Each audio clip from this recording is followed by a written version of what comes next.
ہے وہ گونجنے کے اور کچھ بھی حاصل نہیں ہوگا. خدا را میں ہاتھ جوڑ کر کہتا ہوں اپنے مسلک کے مدارس کو کھڑا کرو.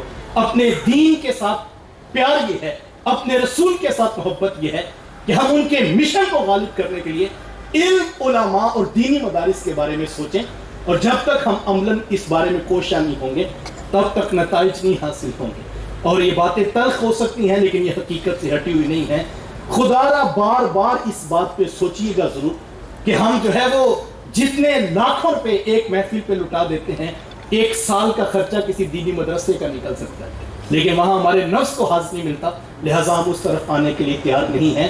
خدا را اس کے اوپر سوچئے, سنجیدگی کے ساتھ سوچئے, متانت کے ساتھ سوچئے کہ ہمارا حال کیا ہو رہا ہے اور ہم کس طرف جا رہے ہیں. اپنے دینی مدارس کو آباد کریں, اپنے سندر کے اندر جو ہے وہ دینی مدارس کھڑے کریں, اور علم اور علماء اور بچوں کو قرآن سکھانے کے لیے قاری صاحبان کو مساجد میں بٹھائیے اور ان کی جو ہے وہ منت سماجت کر کے ان کے ساتھ کھڑے ہو جائیں.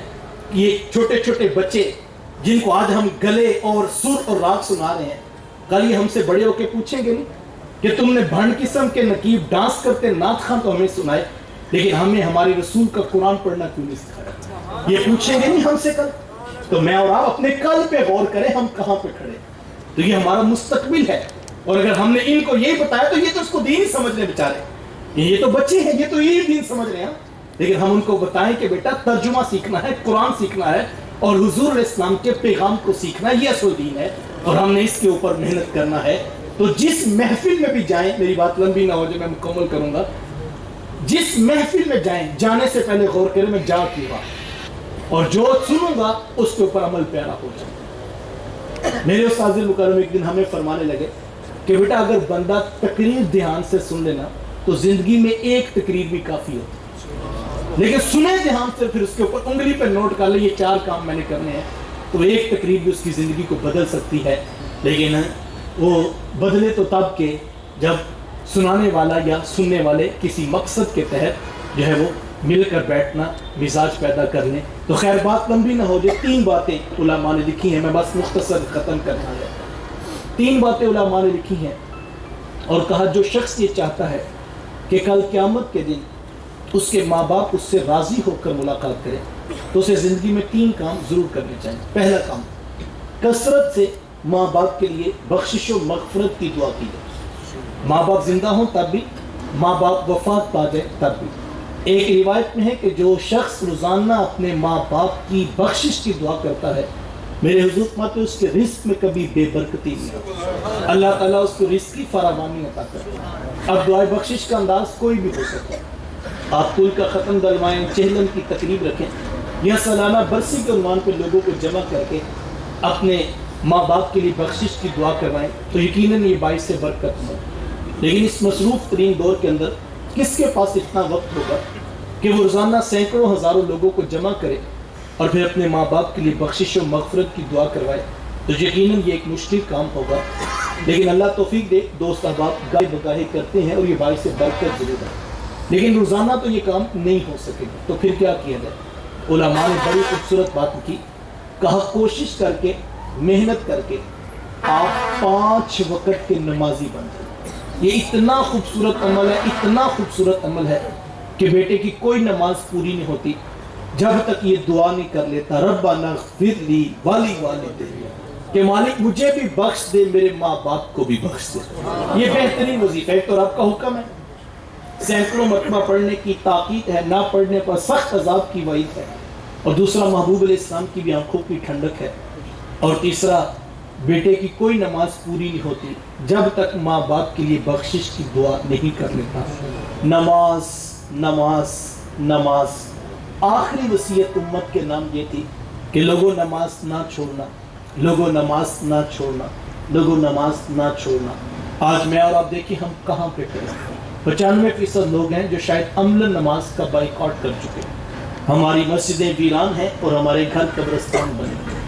مجھے اور آپ کو بڑی سنجیدگی کے ساتھ انگلی پکڑ کر اپنی اولاد کو مصلے پہ کھڑا کرنا, اور یقین جانیے اگر آپ نے یہ کام کر دیا, اپنے بچوں کو 5 وقت کا نمازی بنا دیا, تو یقین جانیے اتنا بڑا کام ہے, اتنا بڑا کام ہے کہ جیسے وہ شخص قبر میں پہنچے گا اس کی قبر کے اجالے کبھی ختم نہیں پہنچے.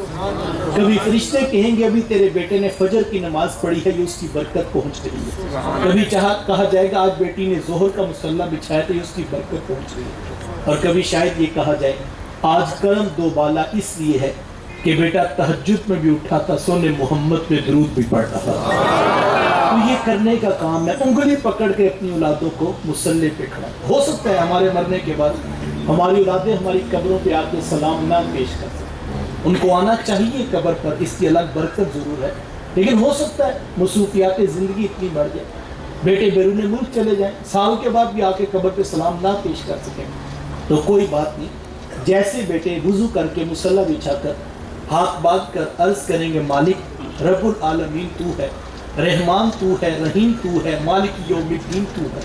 کبھی رکوع میں کبھی سر سجدے میں رکھ کے کہیں کہ مالک اعلیٰ تو ہے, عرفہ تو ہے, افضل تو ہے, اور پھر گھٹنے بچھا کے بیٹھ گیا اور عرض کرتا ہے مولا تیرے نبی پہ درود بھی ہو, تیرے رسول پہ سلام بھی ہو. اب اس کی رحمتیں برس رہی ہیں کہ میرے بندے تو نے مجھے رحمان کہا, رحیم کہا, مالک یوم الدین کہا, تو نے رکوع و سجود میں ہماری تسبیح و تحمید کو بیان کیا, تو نے گھٹنے بچھا کے میرے نبی پہ درود بھی پڑھا, میرے رسول پہ سلام بھی پڑھا, اب تو بھی تو بتا تو کیا چاہتا ہے. یہ آنکھیں نیچی کر کے کہتا ہے مالک بس مجھے بھی بخش دے, میرے ماں باپ کو بھی بخش دے. مجھے بتاؤ اس دعا کا بھلا مقابلہ ہو سکتا ہے؟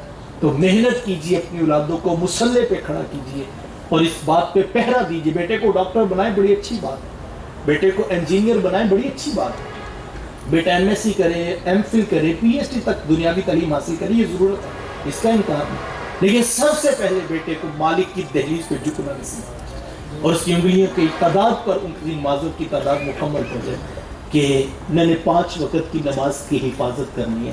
دوسرا کام علماء نے لکھا کہ ماں باپ فوت ہو جائیں تو ان کے رشتہ داروں سے اچھا سلوک کیا جائے. ماں فوت ہوگی ہے تو ماموں خالہ کے ساتھ, باپ فوت ہو گیا ہے تو چچا تایا پھپھو کے ساتھ حسن سلوک کیا جائے. اس سے بھی ماں باپ کی روح خوش ہوتی ہے.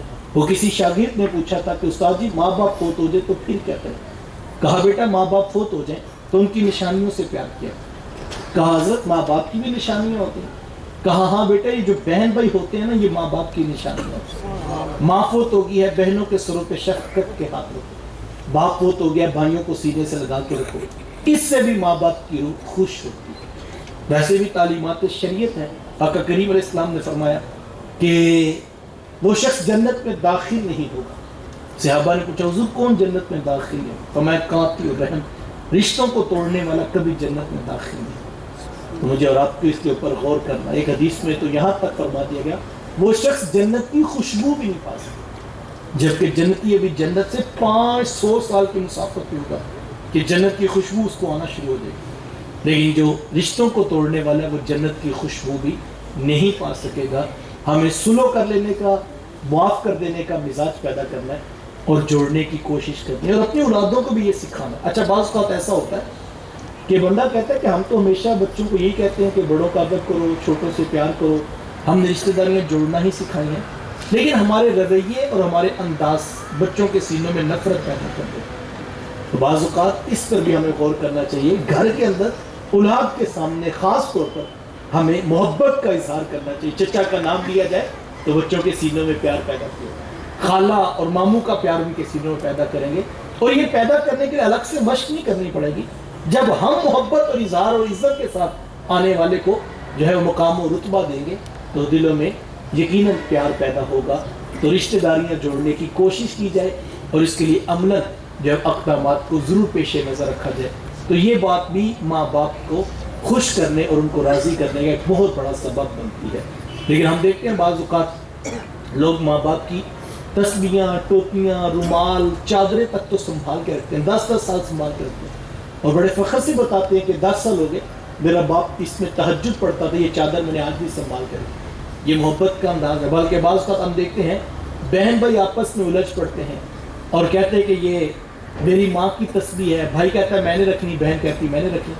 تو یہ محبت کی لڑائی ہے, میں اس کی نفی نہیں کرتا, لیکن میں ایک بات ضرور کہتا ہوں, یہ کیسی عجیب بات ہو کہ ٹوپیاں, تسبیحاں, رومال تو ہم سنبھال کے رکھیں اور جن کو ماں باپ نے جنم دیا ان کو دھکا مار کے گھر سے باہر نکال دیں. اور ہم کہیں کہ ہم محبت کر رہے ہیں تو مرضی کی محبت ہے صاحب، اس محبت کو بھی شریعت کا نور مل جائے تو یہ سلو اور محبت کا ہی پیغام پیدا کر دے۔ تیسری بات اور میری آخری بات،